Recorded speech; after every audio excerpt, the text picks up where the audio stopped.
Bonjour, nous sommes le jeudi 14 mars 2023 et nous allons parler de la fast fashion ou la mode éphémère ou la mode express, la mode instantanée. Chine, Temu, Primark, comment les députés tentent de mettre des bâtons dans les roues de la fast fashion. Bloquer les rouleaux compresseurs de la mode éphémère comme Chine, Temu ou encore Primark. À l'unanimité, les députés ont voté ce jeudi en faveur de la proposition de loi visant à réduire l'impact environnemental de l'industrie textile. Parmi les mesures de ce texte figure l'interdiction de faire de la publicité et un système de malus pour les pollueurs-payeurs.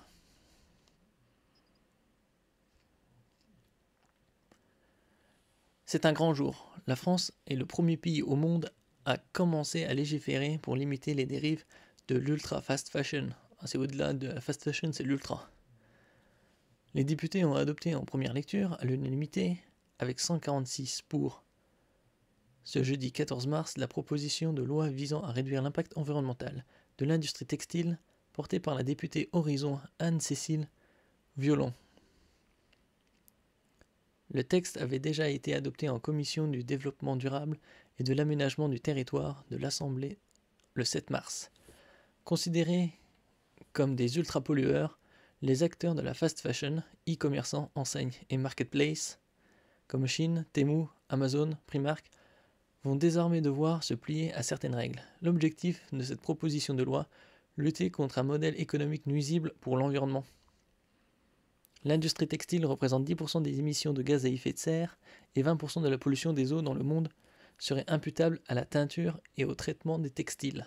Chaque année, plus de 3,3 milliards de vêtements sont mis en vente, soit 1 milliard de plus qu'il y a 10 ans. La surconsommation est liée à la montée en puissance des acteurs de la fast fashion qui pratiquent des prix très bas au détriment des exigences sociales et environnementales, a expliqué dans l'hémicycle Anne-Cécile Violon. Oui, ça aussi, c'est parce qu'il y a une certaine demande aussi. Après, c'est une partie aussi de la faute des consommateurs d'acheter des produits très bas prix et merdiques. Plus de 7000 innovations par jour. Rien que ça.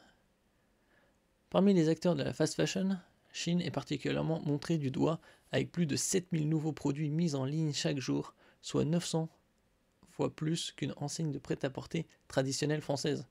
Oui, d'un autre côté, c'est à la puissance chinoise. C'est beaucoup plus vaste. Un rythme d'innovation effréné qui incite les consommateurs à passer commande pour des produits jugés de piètre qualité et dont ils n'ont en réalité pas vraiment besoin. Ouais, bien enfin, c'est des consommateurs. Si c'est juste pour acheter, oh c'est trop beau, il faut que je l'ai. Ah oui, après je porte, ah oui, non mais ça me convient pas, je veux pas le renvoyer vu que ça a coûté pas, très peu cher. Pour mettre des bâtons dans les roues de ces acteurs, la proposition de loi oblige les entreprises concernées à sensibiliser les consommateurs sur l'impact environnemental des produits via des messages informatifs. Oui, ou ils peuvent aussi leur faire des séances de thérapie, soyez moins neuneux. Elle instaure également un système de bonus-malus pour les pollueurs-payeurs. La pénalité serait liée à l'affichage d'une sorte de score environnemental des produits, une méthode de notation qui n'existe pas encore. Son montant, à fixer par décret, pourrait atteindre progressivement jusqu'à 10 € par produit en 2030, avec un plafond de 50% du prix de vente. Oui, enfin, si on regarde déjà les prix des vêtements sur ces plateformes-là, ça excède rarement 15 €. Hein. En général, c'est aux alentours de 7, 8, 10, peut-être 12, 13. On va peut-être aller même 20 €. Alors, ce serait 50% en plus, ça serait 30 €. Ça resterait quand même bien plus compétitif que les autres.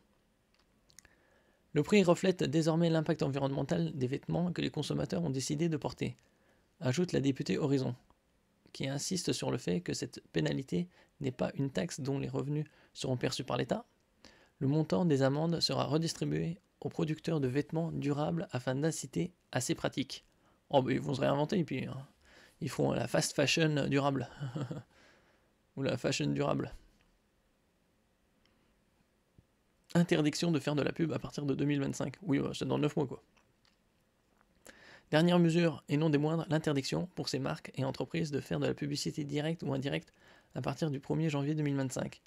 Une sorte de loi E20, appliquée depuis 1991 et qui proscrit la publicité pour le tabac et l'encadre drastiquement pour l'alcool. L'e-commerçant chinois Chine a immédiatement commenté ce texte qu'il juge pénalisant pour les consommateurs les plus attentifs au coût et qui n'aborde pas la question de l'impact environnemental. Selon la marque, la définition de la fast fashion ne doit pas dépendre du nombre de références commercialisées, mais plutôt prendre en compte le critère des invendus. Prochaine étape, le vote de la loi au Sénat. Oui, enfin, il y a le coût, le coût du textile, en quelle matière il est fait, en coton bio, durable ou recyclé, matière synthétique, les colorants impliqués dans la teinture, sont-ils très nocifs ou non? Le nombre de lavages qu'on puisse faire avec avant que ça soit immétable. C'est comme ça qu'ils devraient faire des scores. Bon, ils vont peut-être y penser. Fast fashion de Chine à Zara, comment freiner le système? Bon.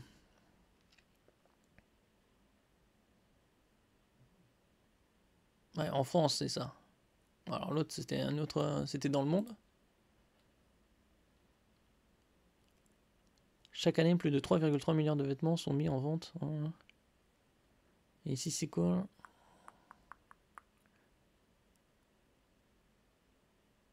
En France, en l'espace d'une décennie, le nombre de vêtements proposés annuellement à la vente a progressé d'un milliard et atteint désormais 3,3 milliards de produits, soit plus de 48 par habitant. Donc c'est quasi un vêtement par semaine et par habitant.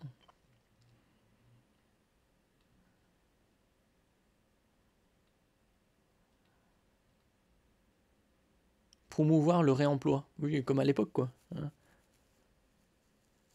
Bon, faut déjà, pour promouvoir le réemploi, il faut produire des vêtements de qualité. Parmi les mesures approuvées jeudi dernier par la Commission du développement durable figure également une obligation pour les sites internet vendant de la mode jetable d'afficher une information sur l'impact environnemental de leurs produits. Si la loi est adoptée, les enseignes de la mode éphémère devront afficher sur leur plateforme de vente en ligne des messages encourageant le réemploi et la réparation de ces produits et sensibilisant à leur impact environnemental. Cette mention figurera sur toutes les pages internet permettant l'achat de ces produits à proximité du prix. Oui, ils vont faire un score comme pour les smartphones. Nice, Mélissandre n'a pas acheté un seul vêtement depuis plus d'un an. Oh là là, quelle misère quand même. Plus d'un an, elle n'en a pas acheté. Non, mais faut être sensé aussi. Hein. C'est le genre de personnes qui achètent des vêtements pour pas être vu avec deux fois avec le même. Hein. Dire ah non, j'ai de la thune moi. Jamais vous me verrez porter le même vêtement. Il y a des gens comme ça. Hein. Moi, c'est Mélissandre, j'ai 17 ans, je suis en terminale et ça fait un an que j'ai pas acheté de vêtements. Ah ouais, en terminale, voilà, 17 ans. Hein.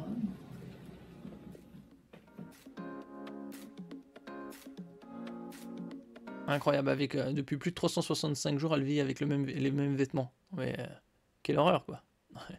Ouais, soyez sensés. Il y a tellement de vêtements, arrêtez de les laver instantanément. Hein, ou les laver à mauvaise température.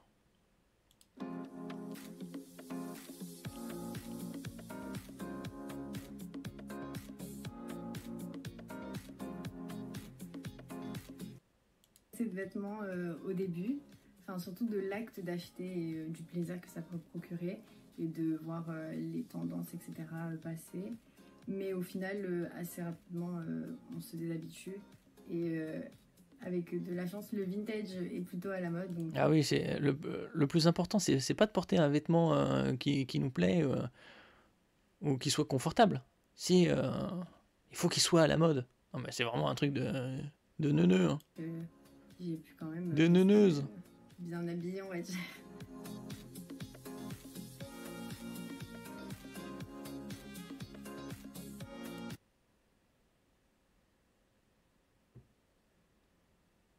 Qu'est-ce que c'était marqué ici?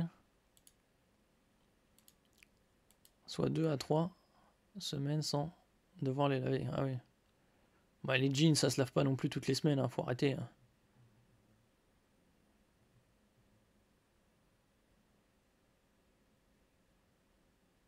Ouais.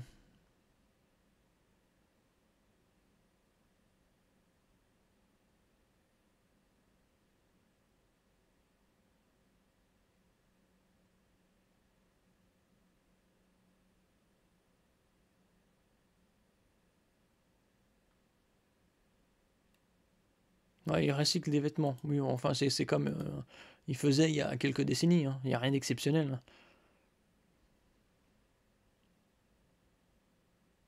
Non, c'est le problème de la surabondance. Surabondance, surgaspille.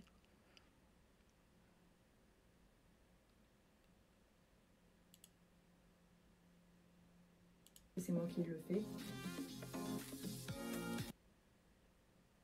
Ce challenge. Bon, mais arrêtez, c'est pas un challenge. C'est juste du bon sens d'arrêter d'acheter des tonnes de vêtements, de les porter 2-3 fois, de les mettre dans le placard et après avoir des tonnes de vêtements. Ah, les placards sont pleins, faut les vider. Hein.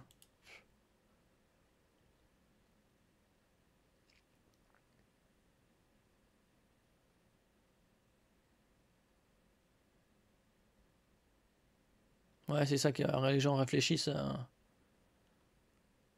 avant d'agir.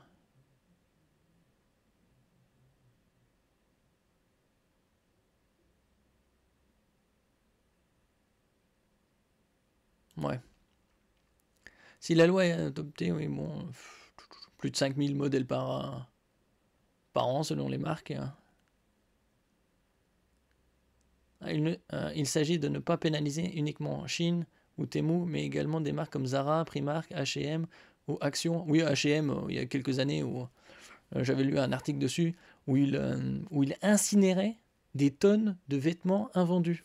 Totalement stupide, comme s'ils ne pouvaient pas les donner à des associations ou les vendre par ballot de, je sais pas moi, une tonne.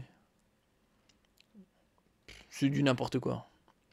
Ou Action, ainsi que sur des plateformes comme Amazon. Font valoir ces ONG, dont les Amis de la Terre, Emmaüs France et France Nature Environnement.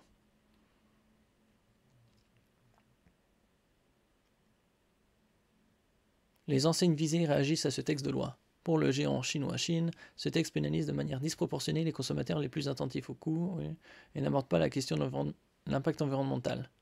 Selon une porte-parole, le nombre de références n'est pas un indicateur pertinent. Pour définir la fast fashion plutôt liée à l'ampleur des invendus, la marque disant produire à la demande. De son côté, le chinois H&M salue l'esprit de la loi tout en invitant les députés à baser leurs mesures sur des critères clairs fondés sur la science et les pratiques du marché et à tenir compte de projets déjà en cours comme l'harmonisation des pratiques au niveau européen. En France, l'Alliance du commerce, qui fédère des grands magasins, a, elle, exprimé des réserves sur le fait de baser le malus sur l'affichage environnemental des produits, une nouvelle méthode de notation des produits qui doit être mise en œuvre. Son directeur général, Johan Petiot, a dit craindre que le texte rate sa cible en impactant les entreprises nationales plutôt que l'ultra fast fashion. Ouais. D'un autre côté, ils auraient dû faire ça déjà à la base. Hein. Attendre des années et des années. Ça existe depuis combien de temps en Chine hein plus de 5 ans, ouais. Voire 10. Industrie de la mode, le véritable scandale du gaspillage généralisé. Oui, enfin, déjà, les entreprises produisent des tonnes, incinèrent, comme je vous l'ai dit tout à l'heure. Tout ça, c'est parce qu'ils font pas des bonnes lois, ils les appliquent pas. Puis il y a des gens aussi, c'est des neuneux, hein, ils achètent pour acheter.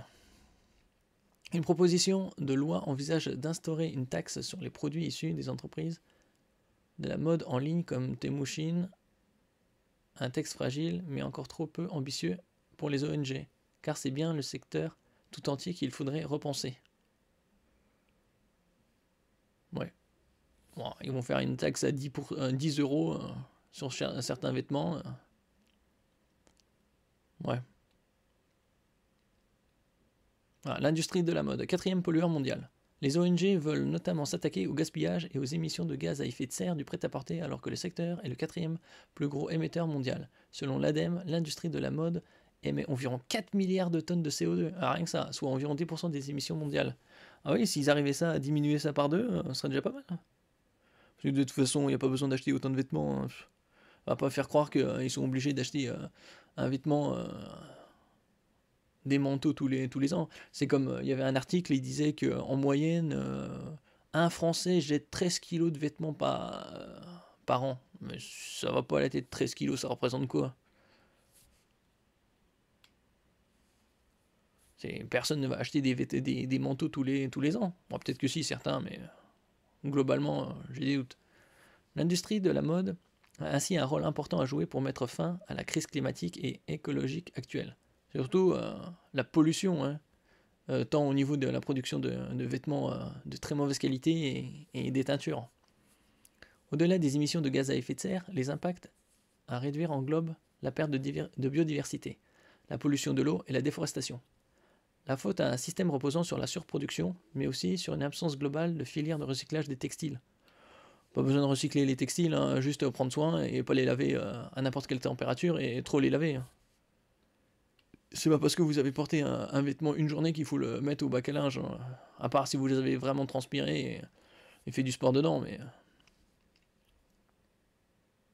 mais sinon, c'est n'importe quoi. Les débats politiques autour de la fast fashion occultent largement cette réalité. Pourtant, alors que des secteurs comme l'agriculture, les transports ou l'énergie entament une lourde et difficile mutation pour adopter des modèles plus écologiques, le prêt-à-porter ne peut se contenter d'ajustements à la marge. Et comme le prix pousse le consommateur à privilégier les produits à bas prix, charge aux législateurs d'encadrer plus sévèrement l'ensemble du secteur sur des critères plus étendus. Oui, bah, après, chacun achète aussi en fonction de ses moyens. Hein, pourquoi acheter un t-shirt à 30 euros alors qu'on peut l'acheter à 5 ou 10 euros avec une bonne qualité, bien sûr. 30% de la production mondiale finit en invendu. Ah, rien que ça, un tiers. Le 4 mars dernier, l'Agence européenne de l'environnement révélait des chiffres alarmants. Entre 4 et 9% des produits textiles mis sur le marché européen sont détruits sans jamais avoir été utilisés. Ça, c'est un pur scandale. Déjà, pour quelles raisons ils sont détruits, hein? S'ils sont invendus, ils les font dégriffer pour certains. S'il y a des marques dessus, ils les vendent à des friperies. Cette pratique ne se limite pas aux frontières de l'Europe. Un rapport de septembre 2023 indique que, globalement, 15 à 30% de la production mondiale finit en invendus. Ces derniers sont souvent détruits par incinération, c'est ce que je vous avais dit tout à l'heure, ou finissent enfouis. Bon, alors là, c'est pas mieux. Hein. Notamment dans des décharges en Afrique ou en Amérique du Sud. Bah, autant les donner, pourquoi les enfouir ou les cramer? C'est totalement stupide. Normalement, ceux qui détruisent ce genre de vêtements devraient recevoir une amende 10 fois le prix de la marchandise. Depuis janvier 2022, la loi anti-gaspillage pour la croissance verte a toutefois interdit en France la destruction de leurs invendus aux marques de textiles, linge de maison et chaussures. Ces chiffres témoignent d'un modèle économique à réinventer pour lutter contre la crise écologique. Ce modèle, basé sur la prévision des ventes et la production en excès, entraîne inévitablement la création d'invendus. En septembre 2023, un article de Vogue UK révélait que vendre tous les produits coûte en réalité plus cher à une entreprise que d'avoir un excédent de produits qui finira par être soldé. Et cette logique commerciale, tout en maximisant potentiellement les profits, se fait au détriment de l'environnement. Oui, c'est encore une aberration, quoi.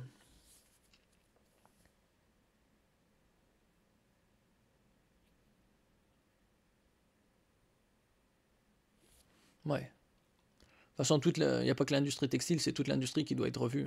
Il faut une industrie qui produise pour équiper en produits ménagers et qui équipe en vêtements, hein, de qualité, plutôt que de tout baser sur le fric.